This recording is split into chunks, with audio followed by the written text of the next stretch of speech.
Kajian kita berkenaan dengan hari akhirat untuk rekaman yang 31.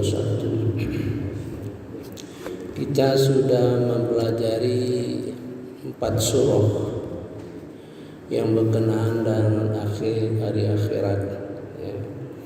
Tiap-tiap surah sudah kita bentangkan pesan yang perlu kita perhatikan. Kemudian pada subuh ini kita akan kembali membahas ayat-ayat yang berkenaan dengan akhirat. Merupakan ayat-ayat yang menjadi contoh, yaitu dialog yang dilakukan oleh manusia surga, manusia neraka beserta malaikat. Merupakan pelajaran bagi kita, merupakan suatu pedoman bagi kita untuk kalau itu merupakan kesempatan orang masuk surga, maka kelihatan jalannya. Begitu juga kalau orang terpaksa harus masuk neraka, maka kelihatan jalan menuju ke neraka. Mari dalam hal ini bagaimana orang bisa masuk surga? Di dalam surah Al-A'raf ayat 42 dan seterusnya. A'udzubillahi minasyaitonirrajim. Bismillahirrahmanirrahim. Dan orang-orang yang beriman serta mengerjakan kebajikan, kami tidak akan membebani seorang melainkan menurut kesanggupannya, maka mereka itulah penghuni surga, mereka kekal di dalamnya. Kita sudah jelaskan konsep la yukallifullahu nafsan illa wus'aha, suatu konsep yang timbul karena keinginan kita yang demikian kuat.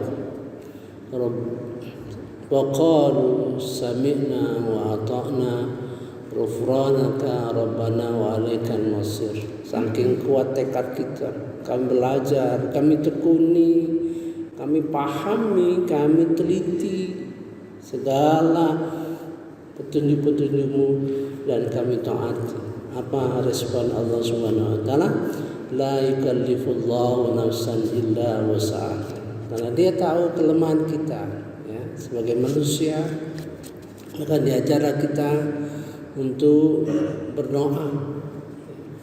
Di dalam surah Al-Baqarah ayat 286. Walladzina amanu wa 'amilus shalihat la nukallifu nafsan illa wus'aha ulaika ashabul jannah hum fiha khalidun. Jadi orang ini berhasil dalam hidup, dalam menjalankan, dalam menyikapi sikap la yukallifullahu nafsan illa wus'aha, sehingga dia masuk surga.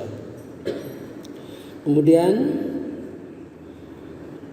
ayat 43, wa qalul hamdulillah, mereka berkata alhamdulillah alladzi hadana li hadza wa ma kunna linahtadiya laula an hadana Allah.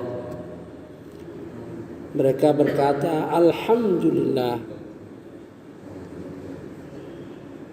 yang telah memberi petunjuk ke jalan ini. Maksudnya mereka mengucapkan alhamdulillah karena Allah telah memberi petunjuk ke jalan ini, jalan ke surga.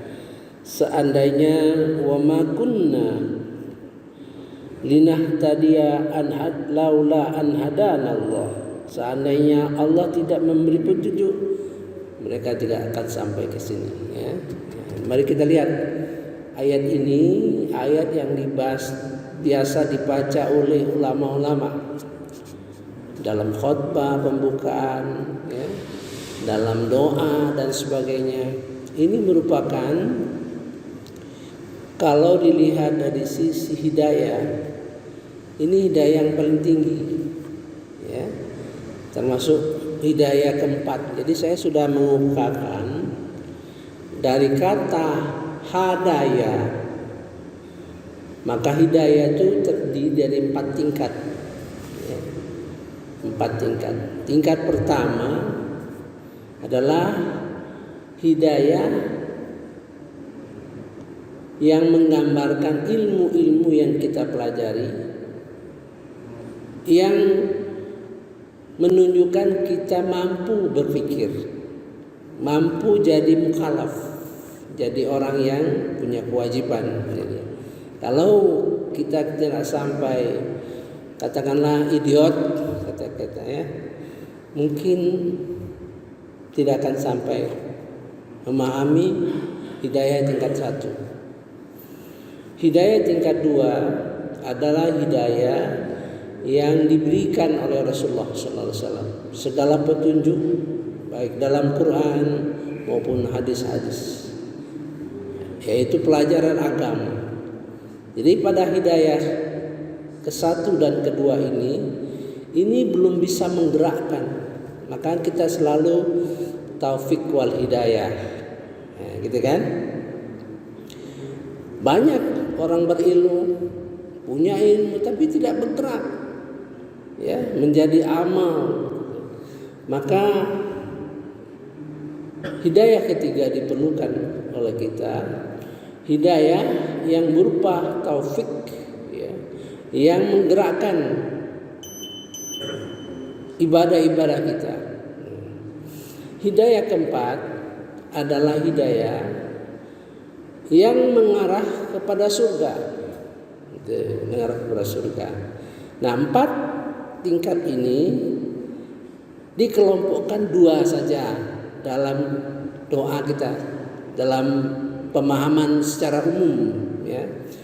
Tapi kalau kita meneliti ke Al-Quran dengan fokus kata kunci hadaya, maka itu 4. Nah, di sini ini orang yang beroleh hidayah tingkat keempat, ya.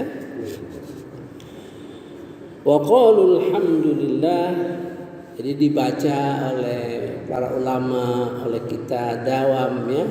Kira-kira kita mengharapkan Allah Subhanahu wa taala memberikan doa sekelas itu, ya. Itu. Mari kita lihat potongan ayat. Wa naza'na ma fi sudurihim.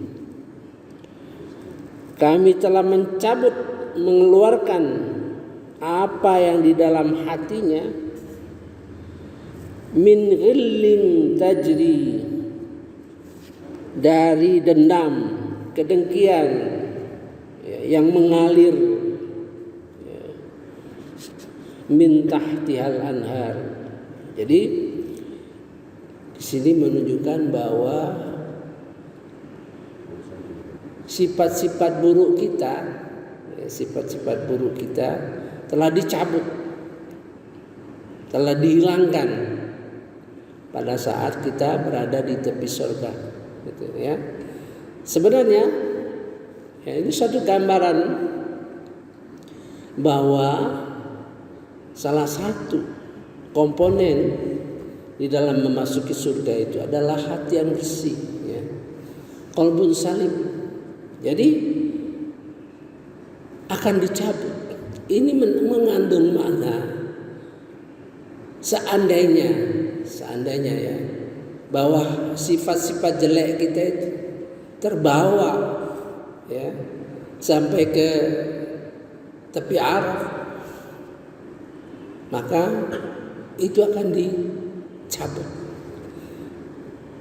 Tapi lebih tepat, ya, bagi kita sebagai pengajaran bahwa mulai saat ini di dunia ini, ya, sifat dengki kita, sifat sombong kita, sifat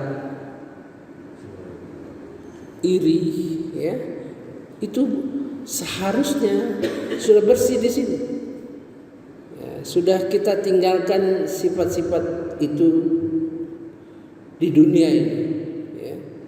Kalaupun masih ada sisa, di akhirat nanti akan dicabut oleh Allah Subhanahu wa taala.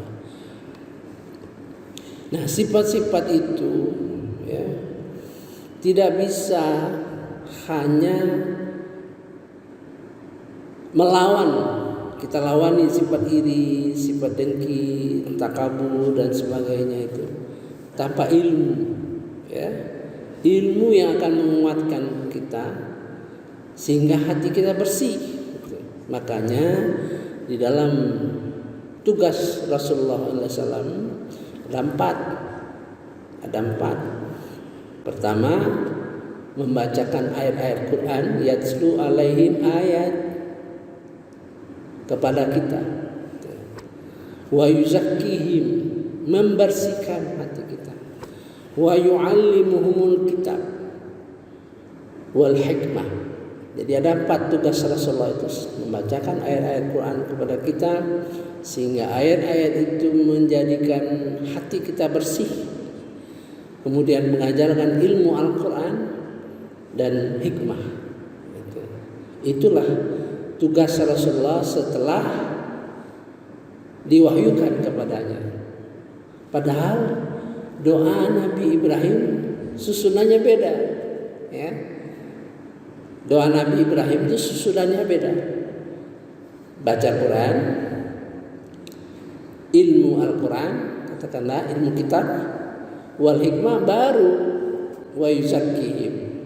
Artinya apa-apa yang dipikirkan oleh Nabi Ibrahim sebelum lahirnya Nabi Muhammad SAW 2500 tahun sebelumnya barangkali, ya, itu pemahaman dia terhadap misi-misi kerasulan pada saat zaman dia, itu, ya, zaman dia menganggap bahwa pembersihan hati itu pada tingkat keempat, pada urutan keempat. Namun Allah menetapkan untuk umat Nabi Muhammad SAW pada nomor 2. Jadi nomor 4 digeser menjadi nomor 2, ya. Di dalam doa Nabi Ibrahim nomor 4. Namun di dalam keputusan Allah jadi nomor 2, ya. Jadi bagi kita, marilah kita bersihkan hati kita. Memang kenyataan yang kita hadapi itu, misalnya, ya, kenyataannya memang kita yang kaya,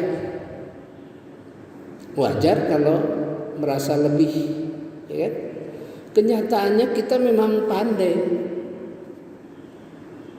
wajar kalau kita merasa lebih pandai, ya, gitu. Wajar kita, kenyataannya kita berkuasa, wajar kita merasa ada kekuasaan. Nah, dengan ilmu ada pada kita, ya, itu perasaan-perasaan seperti itu akan hilang, akan sirna, karena kita memahami ayat-ayat Quran, gitu, ya. Kalau tidak paham ayat-ayat Quran itu tidak mungkin, ya, tidak mungkin. Dan bertingkat-tingkat. Misalnya perasaan Anda nggak sombong, perasaan Anda nggak sombong. Kalau kita tanya, oh, kita kan nggak merasa sombong, ya. Kalau dites pada satu saat, misalnya kita dilecehkan,